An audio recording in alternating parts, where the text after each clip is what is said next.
Au lendemain de la Journée internationale des droits des femmes, la première ministre Elisabeth Borne s'est rendue à la maison Calypso, structure de prise en charge des femmes victimes de violences de plaisir. Accompagnée de François Braun, ministre de la Santé et de la Prévention, et de la ministre déléguée chargée notamment de l'égalité entre les femmes et les hommes, Isabelle Lonvirom, elle y a notamment présenté le plan Égalité 2027. Parmi les actions, le déploiement d'une maison des femmes dans chaque département ou encore le remboursement par la Sécurité sociale des protections périodiques réutilisables pour les femmes de moins de 25 ans. Le spectre d'une pénurie de carburant inquiète les automobilistes. La grève a été reconduite sur tous les sites de Total Energy ce matin.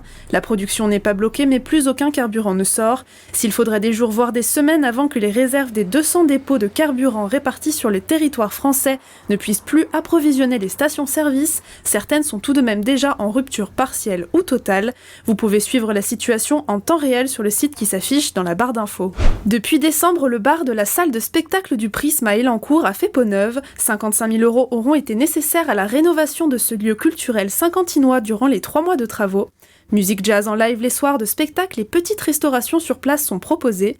Ouvert au public en janvier 2023, cet espace modernisé sera inauguré ce soir sous le nom de La Ruche. L'idée c'était de faire quelque chose qui soit industriel chic, qui soit un peu élégant à l'image du Prisme, c'est-à-dire quelque chose d'un peu haut de gamme. Et puis effectivement que notre public puisse s'y retrouver.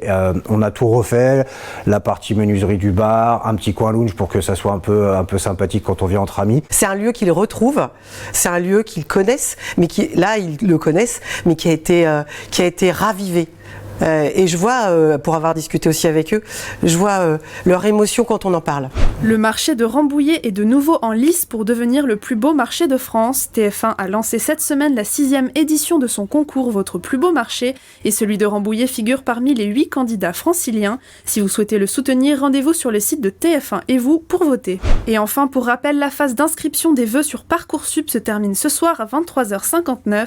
Après cette date, il ne sera plus possible de rajouter de nouveaux vœux sur la plateforme. À partir de demain et jusqu'au 6 avril, ce sera la phase de confirmation. Pour cela, il faudra compléter les dossiers avec notamment des lettres de motivation. Les pièces seront directement envoyées aux établissements d'enseignement supérieur.